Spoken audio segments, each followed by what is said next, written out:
Ayan na, umaksyon na kaagad at wala nang patumpik-tumpik pa ang manager ni Vasily Lomachenko at yan ay walang iba kundi si Egis Klimas. Nagpadala ng 4 na mga sulat, isa sa 4 na mga sanctioning bodies, ang World Boxing Association, ang World Boxing Council, ang World Boxing Organization at ang International Boxing Federation para iapila ang resulta sa pagkatalo ng kanyang bata na si Lomachenko kontra yan sa current undefeated at undisputed World Lightweight Champion Devin Haney sa nangyaring undisputed world title clash nila sa Las Vegas noong May 21 Linggo, Pinas time.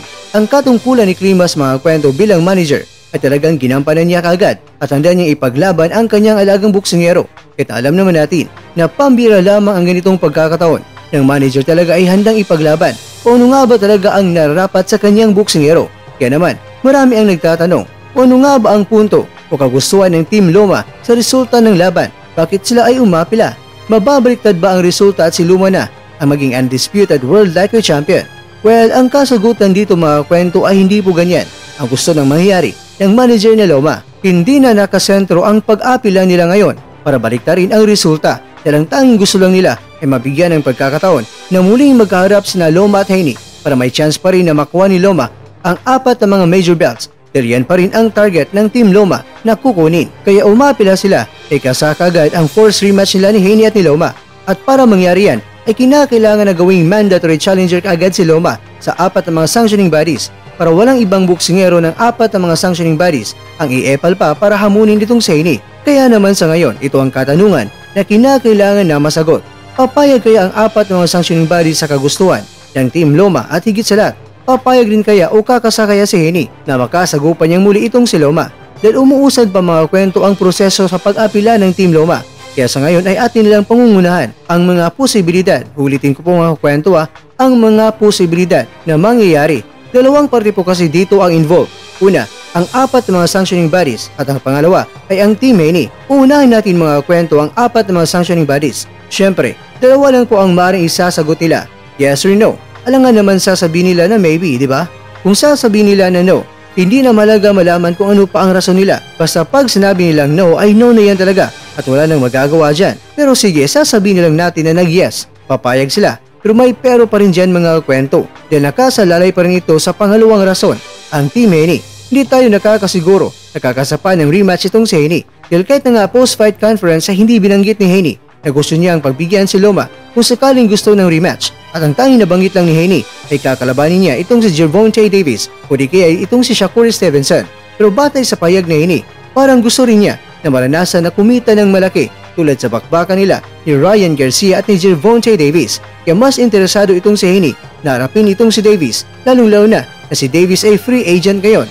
Ibig sabihin walang promoter siya, kaya kaagad may kasa ito ng laban kung gugustuhin lang ni Davis na harapin si Haney.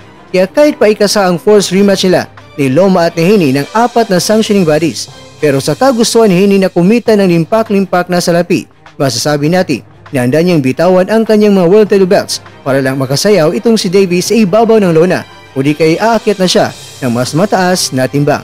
At kung sakaling ito ang mangyari mga kwento, ang 4 na mga world title belts ay maging bakante ito at it takes time pa kay Loma na makolekta ang mga world title belts. Dahil syempre, isa niya na lalabanan ang sinuman ang lalaban sa tig-isa sa 4 na mga world title belts. Pero ganun pa man mga kwento, sa ginawa ni Klimas, masasabi natin talaga na good news ito sa parte ni Loma. Dahil bad news kung tulog sa pansitan lang itong si Klimas at walang ginagawang aksyon sa nangyari kay Lomachenko.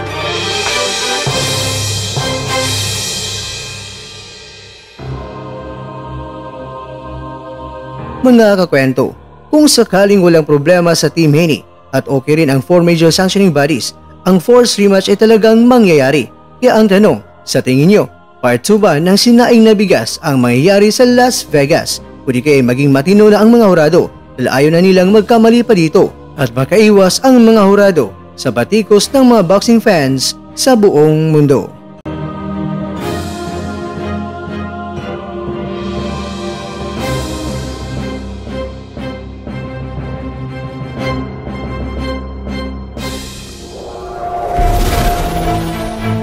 At dyan, nagtatapos ang ating kwento.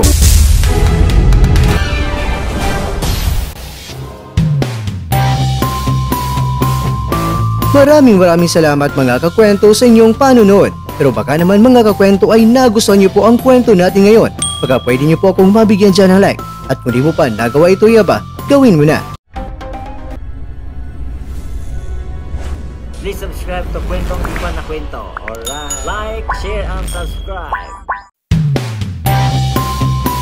Pero bago tayo magtatapos mga kwento ay syempre, shoutout po muna tayo dyan sa ating mga kakwento. Kay Kakwentong Sia, kay Kakwentong Corfin Love TV, kay Kakwentong Bernardita Perez, kay Kakwentong Angelo, at ikaw kakwentong nanonood ngayon, shoutout sa iyo dyan. Bueno, hanggang dito lang po muna ating kwentuhan. At abangan nyo lang po ating susunod na video. At dito lang po yan sa isang channel na kung saan maaaring ito'y mga kwentong di pa na kwento sa inyo.